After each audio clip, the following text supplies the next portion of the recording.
మాత్రం 10th వరకు చదువుతారు కానీ వాళ్ళ తర్వాత వాళ్ళ పొటెన్షియల్ని మనము బయటికి తీయలేకపోతాం. అది ఎంత లేట్గా అయితే అంత డిఫికల్ట్ మనకి అయిపోతుంది ఆ పిల్లల్ని మళ్ళీ బ్యాక్ టు తీసుకురావాలంటే. అందుకని ప్రాథమిక దశలోనే మనము ఈ సమస్యని మనము ట్యాకిల్ చేయాలన్న ఉద్దేశంతో 1st to 5th మనం టేకప్ చేస్తున్నాము. 1st to 5th ఉన్న ప్రతి ఒక్క స్టూడెంట్ 29,300 పిల్లలు ఉన్నారు మన దగ్గర మొత్తం ఖమ్మం జిల్లాలో. సో అంత 1 to 5 మొత్తం కూడా జిల్లా మీద టేకప్ చేయాలనే ఉద్దేశంతో ఎవ్రీ చైల్డ్ టేకప్ చేస్తున్నాం. అండ్ ఐ నో దట్ మనం ఒక్కసారి పిల్లోడికి చదవడం కరెక్ట్గా నేర్పించగలిగితే, కాన్ఫిడెన్స్ కల్పిస్తే, the language the learning will transfer. రేపు రైటింగ్లో కానివ్వండి, వాళ్ళు మాట్లాడే దాంట్లో మోర్ దెన్ ఎనీథింగ్ కాన్ఫిడెన్స్, పిల్లలకి కాన్ఫిడెన్స్ వస్తుంది. పేరెంట్స్కి చూసి నమ్మకం కలుగుతుంది. అది చూసి yes my child is able to read, speak in English, స్కూల్లో మంచిగా చెప్తున్నారనే ఒక కాన్ఫిడెన్స్ కూడా మనము తల్లిదండ్రులకు కల్పించగలుగుతాం. అది ఉద్దేశంతోనే మనం రీడింగ్ని ఫోకస్ చేస్తూ మనము ఒక గంట సేపు ప్రతిరోజు టేకప్ చేయమని చెప్పి ఒక మెటీరియల్ తయారు చేసి ఇచ్చినాం. కానీ నేను ఇవ్వడం వరకే నా బాధ్యత. కానీ దాని తర్వాత దాన్ని తీసుకున్నటువంటి తీరు, ఆ ప్రోగ్రామ్ని సక్సెస్ఫుల్గా ఇంప్లిమెంట్ చేసిన తీరు, the entire credit goes to all the teachers who have taken it so well and implemented it with all their heart. ఇది ఒక ప్రోగ్రామ్ కలెక్టర్ చెప్పారనో ఎవరో ఇన్స్ట్రక్షన్ కాదు, ఇది మా ప్రోగ్రామ్, మన ప్రోగ్రామ్ అని ప్రతి ఒక్కళ్ళు కూడా దాన్ని ఓనప్ చేసుకొని ముందుకు తీసుకెళ్ళి ప్రతి ఒక్కళ్ళు కూడా ఒక అంబాసిడర్గా మారారు. ప్రతి ఒక్క teacher, every single teacher work as an ambassador for this program and own the children that yes my children should be able to read అని ఒక కాంపిటీషన్తో, హెల్తీ కాంపిటీషన్తో పిల్లలతోని నేర్పిస్తూ, కొంచెం స్లోగా ఉన్న వాళ్ళకి ఇంకా ఫోకస్డ్ అటెన్షన్ ఇస్తూ వాళ్ళందరినీ కూడా పిల్లల్ని టేకప్ చేశారు.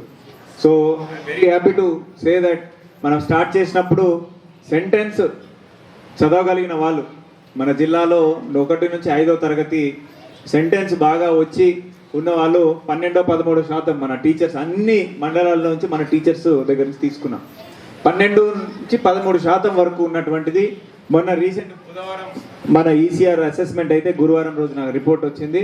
84% ఇప్పుడు మన దగ్గర children are able to read sentences. From 12% to 84%. మనము ఒక గత 7-8 నెలల్లో మీ యొక్క కృషితో, మీ ఆధ్వర్యంలో మన పిల్లలకి మనం సెంటెన్స్ నేర్పించినామంటే ఇది ఆషామాషి విషయం కాదు. చాలా మనందరం సక్సెస్ఫుల్గా ఇది చేసినందుకు గట్టిగా చప్పట్లు కొట్టే మీరు టీచర్స్ అందరికీ,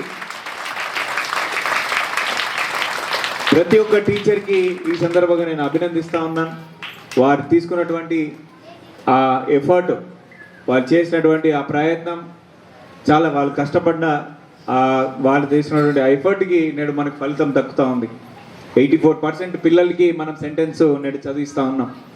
ఆ రిమైనింగ్ 16% కూడా తొందరలోనే వస్తుందన్న నమ్మకం నాకుంది. ఎవ్రీ చైల్డ్ రీడ్స్ మన టార్గెట్ 100% కావచ్చు.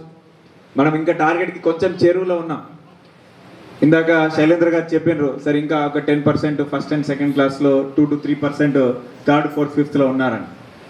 సో ఆ కొంచెం గ్యాప్ ఉండొచ్చు.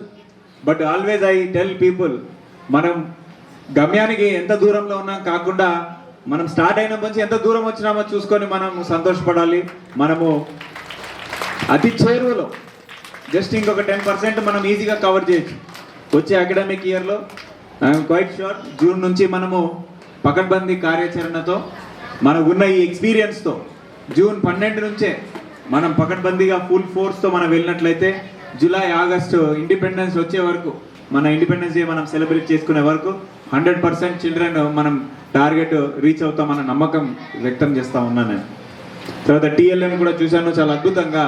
టీఎల్ఎం ఇట్లా చేయాలని నేను ఎవరికి చెప్పలే, ఎవరికి ఇన్స్ట్రక్షన్ ఇవ్వలే. అది టీచర్స్గా మీరు ఇనిషియేటివ్ తీసుకున్నారు. మీరు ఇనిషియేటివ్ తీసుకొని మీ పిల్లలతో ఆట పాటల ద్వారా ఈ ప్రోగ్రామ్ని తీసుకెళ్ళి సక్సెస్ఫుల్ చేయడం జరిగింది. ఇది ఇంతటితో ఆగద్దు. మనం ఇట్లాగే రేపు సమ్మర్ హాలిడేస్ తర్వాత కూడా మనం ఈ కార్యక్రమం ఇంతకంటే రెట్టింపు ఉత్సాహంతో మనం ఏర్పాటు చేసుకొని చేయాలి. సో దట్ లెర్నింగ్ కన్సాలిడేట్ కావాలి. పిల్లలకి నేర్చుకుంటున్నారు, అది మళ్ళీ మనం గ్యాప్ ఇచ్చేస్తే మళ్ళీ వెనుకబోయే అవకాశం ఉంటుంది. కాబట్టి అది కన్సాలిడేట్ చేయాలి. వాళ్ళకి మున్ముందు మనం తీసుకెళ్ళాయి. ఇంకా నెక్స్ట్ సెంటెన్స్ చదువుతున్న వాళ్ళకి ఓఆర్ఎఫ్ అంటే ఓరల్ రీడింగ్ ఫ్లూయెన్సీ వచ్చే విధంగా మనం ముందుకు తీసుకెళ్ళాలి. అంటే within 30 words per minute for 3rd standard, 40 words per minute 4th standard, 50 words and above for 5th standard. Oral reading fluency వచ్చే విధంగా మనము పిల్లల్ని తయారు చేయాలి. అంటే ఎవరైతే ఆల్రెడీ సెంటెన్స్కి వచ్చారో వాళ్ళని ఓఆర్ఎఫ్ విధంగా తీసుకునేటట్టు మనం కార్యాచరణ చేయాలి. ఓఆర్ఎఫ్తో పాటు రీడింగ్ కాంప్రిహెన్షన్ కూడా, అంటే చదివింది అర్థమవుతుందా లేదా అనేది కూడా ఒక స్టోరీ చూసి కింద క్వశ్చన్స్ అడిగి పిల్లల ద్వారా ఆన్సర్ చెప్పిస్తే yes the student is able to understand and comprehend చేస్తే దట్